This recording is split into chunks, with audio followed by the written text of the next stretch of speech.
Hello guys, welcome to 3D Design Life. Today's video will be a build log of my personal design, the Curve Bluetooth speaker.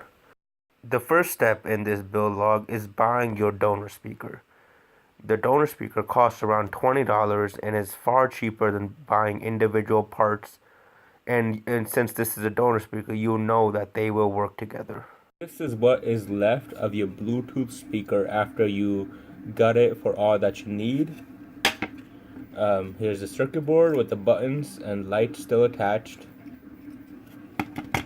the aux and charging ports, the speakers, the lithium ion battery, and a few wires. Here is the enclosure. The speakers mount around the edge here, and then the vents right here. There's a small port in there. The battery mounts in the center here. This is the battery mount. It's made to be quite a bit bigger so that you could put foam on either side to make sure that the battery does not vibrate. This is the lid for the enclosure. So it fits pretty tight. It has 10 screws on top. What you will do when you're mounting this is that you will run the silicone sealant across this entire top portion. And then the trim that will go around the enclosure, this is the bottom panel and this is the top. They will mate just like this, and the speaker sound will come out the edge here, and then the vent will be right here. The circuit board will mount right inside this panel right there. The reason I did this is that I've built a few of these in the past, and making the buttons work with 3D printing is very difficult, and it's just much easier to use a design that somebody's already worked on and engineered and use injection molding on. 3D printing, unless you can get your hands on a 0.1 millimeter nozzle, you're not gonna have very good luck making those delicate mechanical buttons. So just use what they already made. I just got the wires on my speakers extended as well as my battery. Next, we are going to mount the speakers. I recommend using some foam adhesive tape to make sure that there is no rattling, because sometimes the screws tend to loosen in PLA. Just use some foam backed adhesive tape, or you can even use the sealant, the acrylic sealant. That might be a little bit messy, but both will work just fine. And then seal the enclosure. And then before we seal it up completely, we need to drill holes for the wiring. I just got my enclosure painted up. It's gloss black. All I had laying around was gloss. I initially wanted to do a matte black, but as long as it matches the color of your cloth, whichever cloth you're using, it's not really too big of a deal. Alright, I just got my fabric wrapped around the speaker. The best method of doing this is put a bead right on the edge here, and then stretching the fabric across and putting a bead there. I did 2 layers of this fabric because it's quite sheer. You can see my finger through there. But if you have 2 layers, it's just a better option to do 2 layers. Obviously you can't really see my finger, but with 1 layer you can. And first you stretch it across the bottom, then you stretch it to make sure it's flush with the curve here. So make sure you do the edges first and then pull the center down. So it's not very complicated. You'll be able to figure it out pretty quickly. I'm gonna leave the excess fabric on there because it'll act as a deadening, because there is tolerances within the platform here. If I put it in here, you'll be able to see that it's quite a tight fit in there. I mean, there's no tolerance whatsoever, and you hear that it's very, very tight in there, and that's exactly what you want. You do not want this to be shaking around. And since this is a tight fit, I will not be adding any sort of deadening. it's more than good enough for what we're doing. This isn't a high power amp, so you're not going to have any serious vibrations. The fabric will be able to absorb most of it. The next step is to silicone or hot glue these holes up.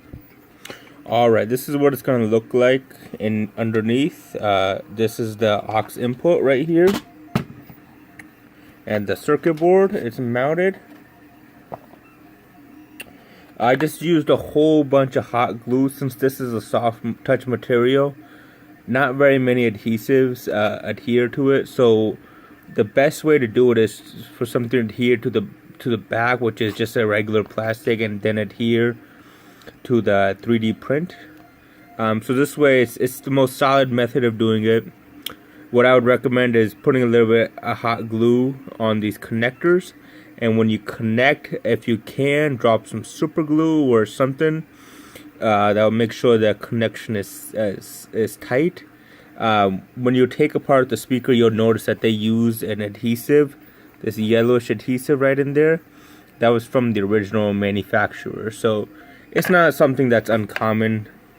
You see it pretty often. I'm just going to get this put together. Guys, we are done with our portable Bluetooth speaker. There's the cloth.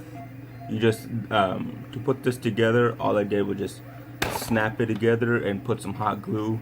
Unfortunately, there's a little bit of a gap formed there. It's not too big of a deal. I'm not really worried about it. I just wanted the front to look nice, and it does. And you know, since this is all just trim, so if you like a bronze filaments or gold, which they're not very structural. I've been messing around with bronze filament. It's printing on my printer right now. They're not, the layer adhesion is pretty weak on them, and they're not very structural for whatever reason. They're just not strong. You can always make the shell out of that, because even if there's a little bit of gaps in there, as long as you get that shine from the bronze or gold, it'll be pretty great. I really want to do this in some sort of like matte black, like maybe like a carbon fiber fill. PLAs always have this really cool matte black look, and then use like a silver cloth. I think that's really cool idea. But I did steal the little grips from the speakers. I had an extra one laying on because this is the second speaker I built, so I used 4. If you can get your hand on some rubber would work. Just this is all it is rubber. I mean, hell, you could 3D print some flexible filament feet for it. And I did showcase this with some industrial design buddies, and they seem to like it. The only complaints was that this is like a rectangular shape, and this side port is circular, like a circular slot. It's not too big of a deal. I might change it in my later designs, but it is fully functional. So if you hold the on button down here, and it lights up, and it will connect to your phone or whatever, just like any other Bluetooth device. It's just something cool to do. I mean, I spent around $15 on the 3D printer filament. Had the cloth laying around. You went to a store, you spend maybe $4, $5 on the cloth. Just had a rotary tool, a Dremel, hot glue gun, and a soldering iron, and some shrink wrap. All in all, this project, buying the speaker for $20 and putting all the material, and you'll probably be in $50 maximum on this, unless you pick like an expensive filament, which that might raise it up to $70. But I mean, this thing booms pretty well. You just have to be careful with the speakers. Make sure you don't nick them, or when you're putting in the screws, and if you chip the screws, you know, like you get the metal flakes. Make sure you clean the drivers off, because since they're metal, they will be attracted to the speaker and they will vibrate against the diaphragm. So just make sure to clean your speakers off before you seal it up for the last time. I made that mistake, so I did have to open this a couple times. But I'd recommend using a higher layer height. I did a 0.15 layer height on this. I don't think it was really necessary. I could have gotten away with 0.25, and it probably would have cut the time quite a bit. I mean, this print time for this whole deal is probably around 24 hours.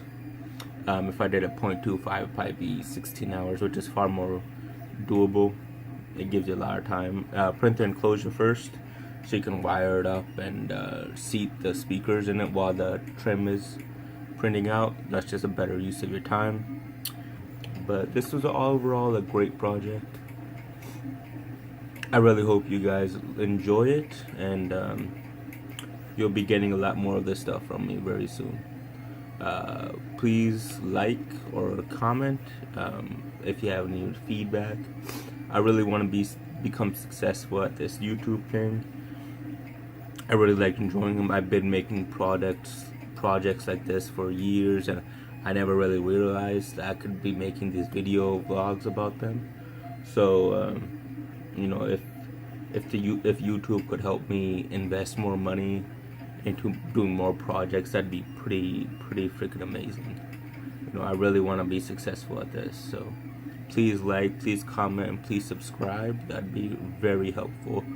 I do not have anything like a Patreon yet. Maybe when I get some more views and I start getting some feedback, I might do something like that where you guys can directly help the channel. But right now, if you could just watch the entire ad or whatever, don't click skip ad, that's more than enough, guys.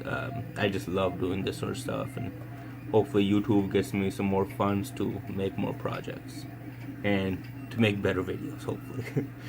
Well, I'll see you guys later. Thank you so much.